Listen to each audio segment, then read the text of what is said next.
How do pop-up coffee stands recover after a bad customer experience? They should listen carefully, apologize sincerely, fix the immediate problem, and use what happened to improve their service. The first step is to let the customer explain what went wrong without interrupting or making excuses. A calm response such as, "I understand why that was frustrating and I'm sorry," shows that the business takes the concern seriously.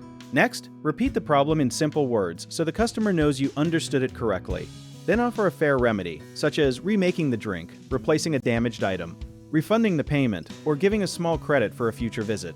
The remedy should match the problem instead of being so large that it harms the business. Write down important details, including the time, order, staff member, and likely cause, because small stands often serve many people quickly and memories can become unclear. A useful but less obvious step is to thank the customer for speaking up, since complaints reveal problems that quiet customers may never report.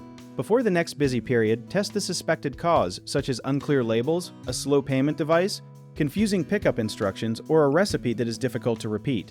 If the customer leaves contact information, follow up briefly and tell them what changed, because visible improvement can rebuild trust better than a discount alone. One common mistake is arguing about whether the customer is technically correct, so focus first on the experience and solve the practical issue. Another mistake is giving away too much for every complaint, so use a simple policy that protects fairness while allowing staff limited judgment. A third mistake is apologizing but changing nothing, so record repeated complaints and adjust one process, then check whether the same problem happens again. Also watch for safety concerns, allergies, or spoiled ingredients, because those require immediate attention and should never be treated as ordinary dissatisfaction. If you enjoyed the video, check out our online resources that can really help get your business started in the description below.